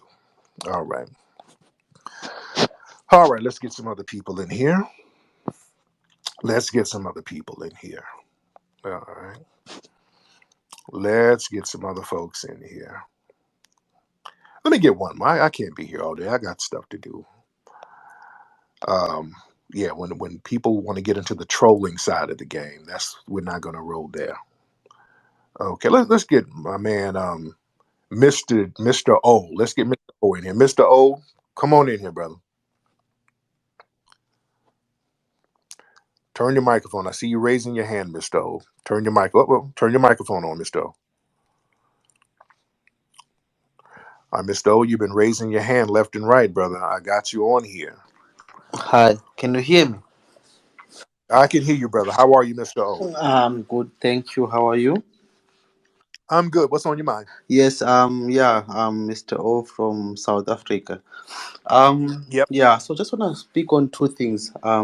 One is on the issue that you raised earlier on about us black South African, sitting on and letting Mandela spend 27 years in jail. And then secondly, Mm-hmm. I will comment on the topic that was hot yesterday. You raised the whole of West Africa with that topic. So Yep. yeah, if you could allow me on that. So okay, yeah. So on the first part, yeah, I feel to I want to correct that because Black South African did not just sit and allow Nelson Mandela to rot in jail for 27 years. I want to give a bit of context, if you can allow me. First of all, what the apartheid government did is that they divided the natives. So during apartheid, what happened was that they divided the natives. So we had homelands where they divided us by tribes, and then I know this. yeah, and then I know. yeah. But I'm just giving context for those who don't know. If you can allow me, Okay. yeah. Why didn't you put your tribal differences aside and say, hey, let's go get Mandela out this jail because we're 90% of the population? Yes, that's true. We should have done that, but unfortunately, at that time, how Black South African we looked at us through the tribal lines, the Zulus, the Xhosas, and all of that. We should have done that, but we did not. That's why, like Right. like the father of Black consciousness, Steve Biko, for example, did the work, to try and unite the blacks to say, listen, here, we are all blacks, we are all facing the same struggle. So what the whites did, they did a divide and conquer. Basically, they came in, divided us, and then controlled us, and then took a portion of South Africa and called it the republic for themselves, and then allowed a few natives to come in and basically to do the slave labor and all of that, when you create a pass and all of that. So they were able to control the natives that were in there. But my whole point is that Tarek, is that there was guerrilla welfare. That's my whole point. The MK, for example, which is the ANC military wing, did conduct about 190 sabotage and operations, basically to destabilize the country. The famous one being like the Chase Street bombing in Pretoria, for example, where about 19 white people died, 217 were wounded. The PAC, for example, they formed what was called the Azanian People's Liberation Army, which conducted many sabotage, guerrilla warfare. So there was welfare going on. There was, a couple of black people who Okay, much respect to you, brother. Oh, I got to get some more folks in here, brother. I don't want a whole thing. Yeah. Okay, I got it. We got it, brother. We got it. Okay, because then it's kind of getting drug out. I don't want to get a whole history of South Africa. Okay, that's what we don't want to do right now. But much respect to you. With love, we send you love. We send you love. Let's get one more person in here. Yeah, you don't have to give a whole history of what's going on over there. I get it. I get it. But still, at the end of the day, y'all didn't get Mandela up out of there. That's a, I don't know. Y'all taking a long walk around the block. And I've been over there to South Africa. I've seen all of those beautiful black people over there. And I'm like, okay, how come y'all ain't going over here getting all these resources that the small group of white people got? Goddess, can you turn your microphone on, ma'am? Hello. Hello, how are you, I'm Goddess? good. How are you? Good. What's on your mind? So, I'll start with saying that I avoided this conversation because it happened a lot on Clubhouse. When I started hearing the Organization for Black Americans getting reparations, I actually would go on stage and actually stand in solidarity because this is a very nuanced conversation. Nuanced in the first place because when white supremacy created racism because of capitalism, the tool they used was to divide and conquer. That being said, just as Black Americans were conditioned to view continental Africans a certain way, continental Africans were conditioned to view Black Americans a certain way. And we would carry on perpetuating these harmful things about each other, creating this division which keeps white supremacy alive. I've heard. Now let me stop you there because one thing that we didn't do, which people from the diaspora did, many of them who've had harmful views about us, they come over here and use those views to undermine But us. We have never, as foundational Black Americans, went to the diaspora to use any kind of negative views to harm or undermine people in Africa or the Caribbean. We've never done that as a group. that Okay, but is go debatable, but we'll speak on that ahead. later. Okay, What I would like what? to touch on, Okay, what's the debate, ma'am? That's either true or it's not true. because we could speak on new colonization and how many Black Americans in diaspora, being I'm a diasporan myself, how we enter the continental nations and view the Africans living there as property and not as human beings. Like this conversation is actually happening now with the celebration of moving back, and how when the diasporans, being all of us, Black Americans, many of us who were born out of the country, go back and our relationship and how we engage with the continental Africans, almost mirroring how colonizers used to treat that. So like, but as I said, that conversation is very separate than how our relationships in North America or in the West have come out and kind of leading to this conversation that you are having now. Yeah, but foundational Black Americans are not going over there in large numbers like that, and especially trying to undermine the people or treat the people a certain kind of way negatively. Can I When can I have you speak on how the thing is, I don't really want to touch on foundational Black Americans. I want to speak on Black Americans in general and them getting reparations.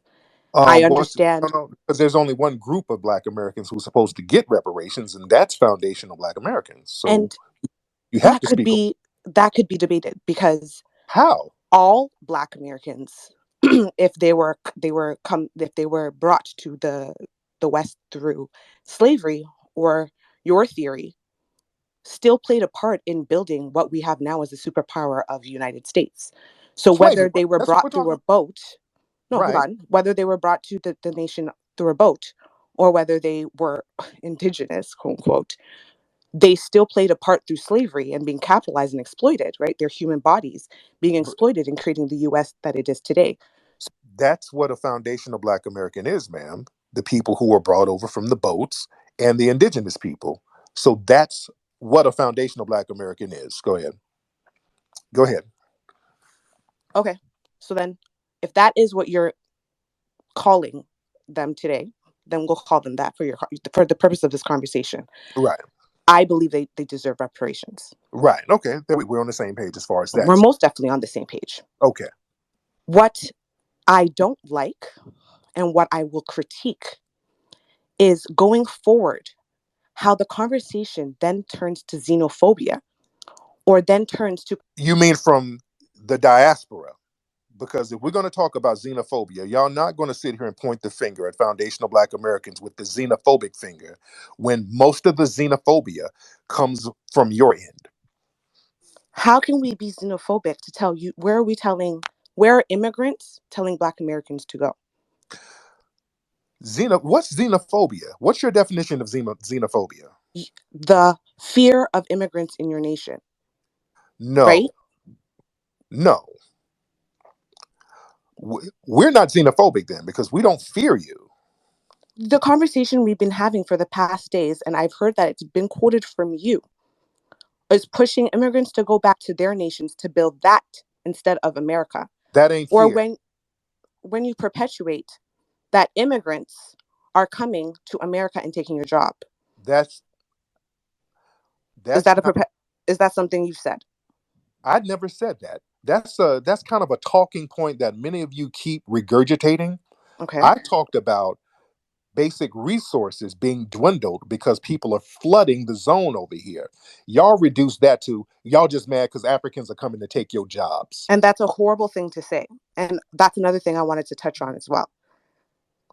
When white supremacy picks and chooses who to exploit or who's easiest to exploit, that does not then mean that people are taking jobs from anyone, right? Because at the end of the day, there are systems, and they look at which human beings and which human bodies are easiest to exploit. That's okay. You're still going with the you're taking our jobs narrative, and that's not the narrative. That's why I'm muting any type of false narrative. I'm just not going to feed into it. The whole you're taking our jobs narrative is not the conversation. It's not even the argument. It's not even the debate. I'm not going to let y'all keep running with the y'all just mad because y'all say we taking your jobs. I just didn't say that, and I'm not going to keep repeating that I didn't say that. The narrative that we've asked the same question over and over again, going from yesterday. Why should we, as foundational Black Americans, keep supporting immigration, period? That's the question. All of that, you scared you gonna take our job. Okay, if that's your narrative, you're just regurgitating a tired talking point. Okay, let's try it again, ma'am. Okay, is that the narrative you're gonna run? If that is that your only narrative, ma'am? Because Ms. Goddess, if that's your only narrative, this whole fake straw man argument, because I don't really want to hear straw man arguments that we're supposed to be that because you're taking some job. What jobs are you taking, ma'am? I don't think that. Can you hear me? I can hear you. What I want to know, y'all will not tell us what these jobs are that we're so mad at that you're taking that we're so mad about. What are these jobs that you doing that we can't do that we're so mad at? What are you talking about?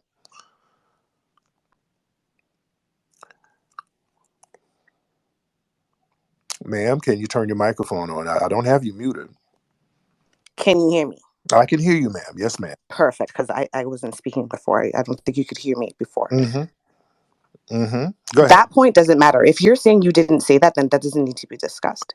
Yeah, it does, because y'all keep harping on that same talking point. Y'all Because repeat it it's over actually and over. being perpetuated that's what What you said. jobs are we so angry So I came to explain that. about? If that doesn't matter, then I can move on to the next What point. My next job? point is I heard you speaking on ethnic groups Yes. back in the continent, on the Yes. continent. Yes. And I want to point out, because I don't think it was explained clearly enough, that ethnic groups on the continent, so if we use Nigeria or Ghana as an example, we were bind together when colonization happened.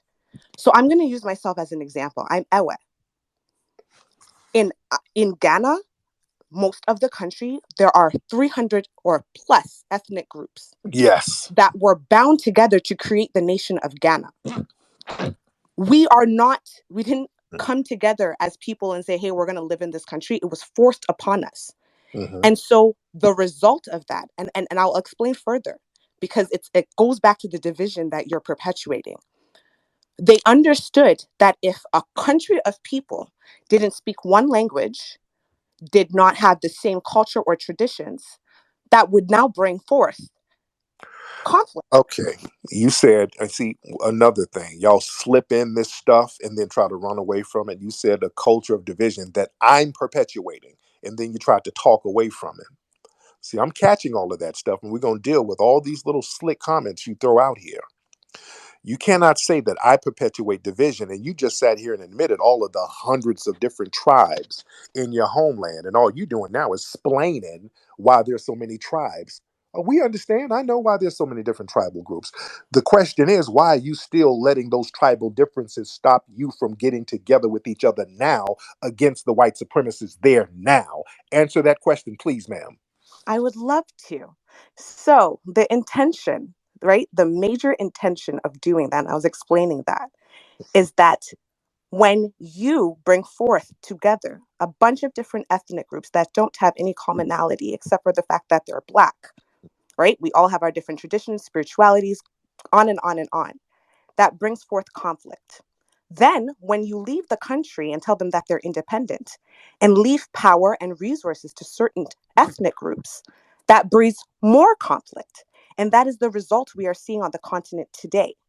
These And that's the problem that a lot of foundational Black Americans have with you bringing that mentality here. Over there, you just admitted you guys have a conflict type of mentality. There's a lot of aggression, there's a lot of animosity towards different ethnic groups who look just like you. When you guys get here, it's the same conflict, it's the same animosity, it's the same vitriol, it's the same undermining passive aggressive energy. And we don't look at you like that. And that's why there's so much projection. Y'all keep saying how xenophobic we are and how we do this and we're so mad at you. All of those are projections. If we were so mad at you, we wouldn't help you get over here. If we were so mad at you, we wouldn't sit here and support these politicians who keep pushing immigration policies. We keep letting you know that we are the ones fighting to get you over here. It is foundational Black Americans doing it.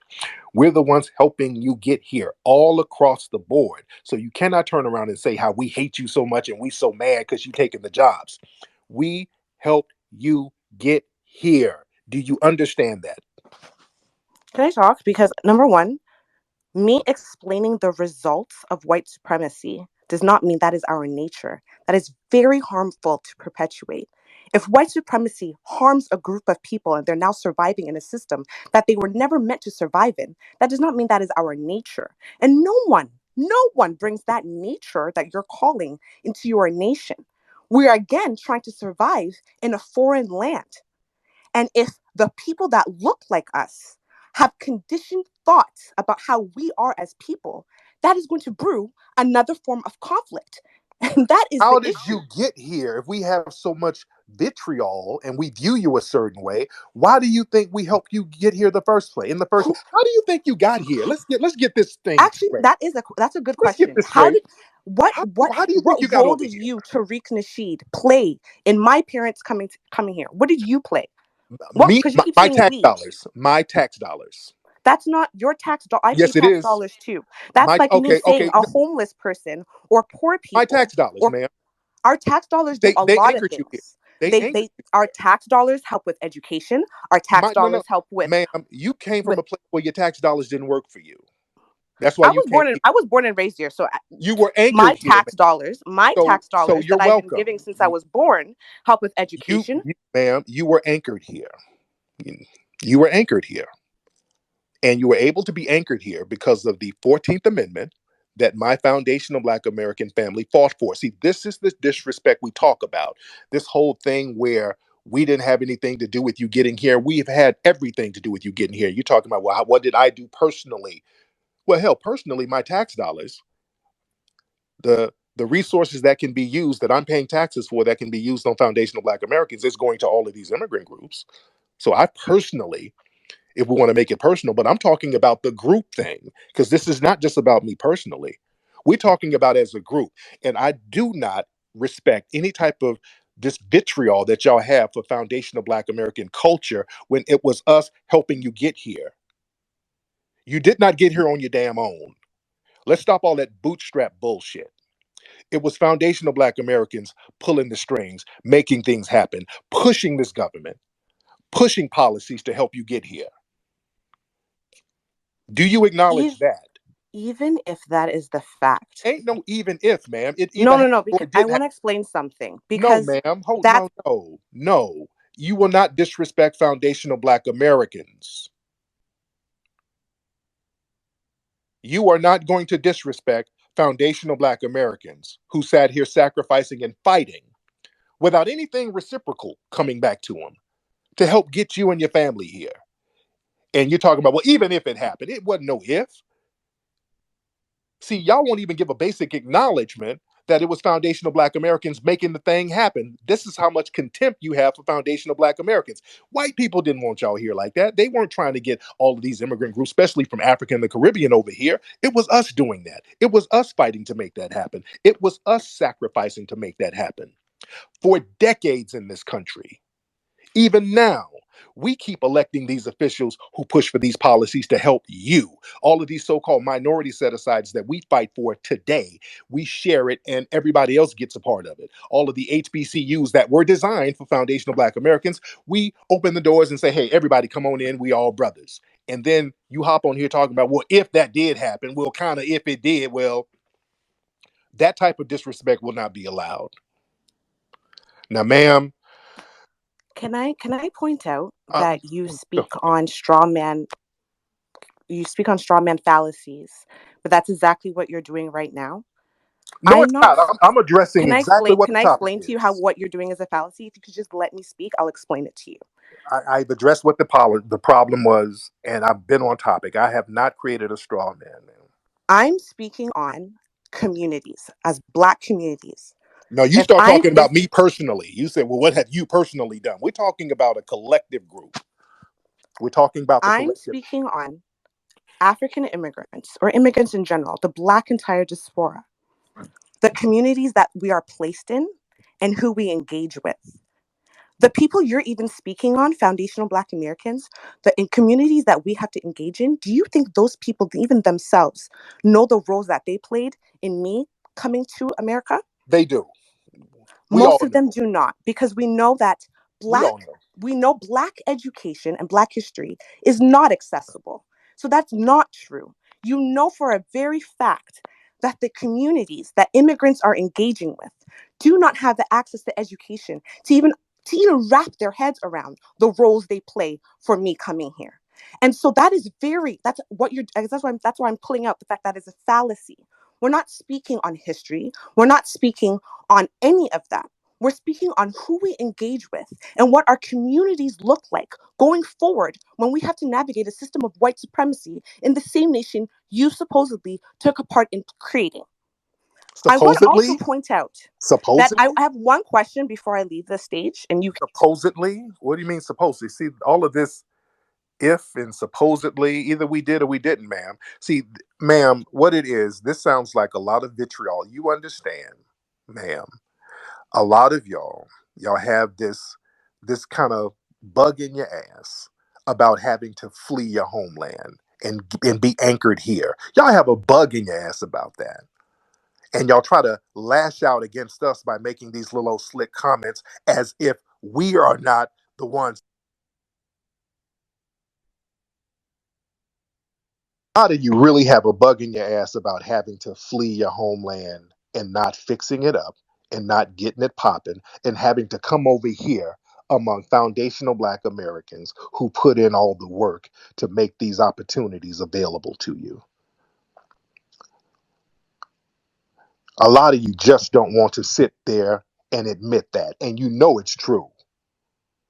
And I don't want any type of disrespect of foundational Black Americans because we've suffered and sacrificed so much helping all of these other groups, not just you from the African and Caribbean diaspora, but I'm talking about from Latin America, from Asia, and all of these other countries. Everybody thinks that they can come over, benefit off of us, and then dump on us. And all of a sudden, y'all come over here and you trash foundational Black Americans. That's just not going to happen. That's just not going to happen. And I really don't want to hear any babbling and talking in circles. At the end of the day, you guys know what we're saying is true. We are not mad at you because you're getting a job at Postmates. Y'all, please stop with that jive narrative. We don't care about you driving a taxi. We don't care. We're not threatened by that. There's no fear in that. We don't fear you. We're the ones who helped get you over here. I don't want to hear about all of this. You got all this education and we're sitting here with no education. Family, if you had all of this education, how come you're not applying that in your homeland? I don't want to hear about the government. The government over here is way more oppressive, and foundational Black Americans stand up to this government. That's why foundational Black Americans are the face of Black people globally, because they see we challenge such a mighty oppressive system, and we are a minority here with 12% of the population. And we step it up. So when you come over here talking about, oh my God, it was so bad where I was, we had it bad over here. We've had it worse. We were enslaved and sold, Jim Crowed, and we're still being marginalized, shot down by race soldiers, and we still dust off, stand up, and keep going. And we look for people who's going to be reinforcements. And if you're not going to be reinforcements, not only not be reinforcements, you're going to come over here and side with the white supremacists against us. And your justification is, well, damn it, I'm doing so bad at home. I got to get it how I live. Well, keep getting it how you live, but we ain't going to participate in that. Anyway, family, go to Amazon to get my book, Foundation of Black American Race Beta. Great book. Get that book right now, Foundation of Black American Race Beta. Go get the movie Buck Breaking Film, buckbreakingmovie.com. Go to hiddencolorsfilm.com to get all of the, speaking of history, if you want to learn some real history, go to hiddencolorsfilm.com. Get all the Hidden Colors films. Now, all of you non-FBA trolls, now, when you start trolling, just understand that you're trolling from Cleveland or Baltimore.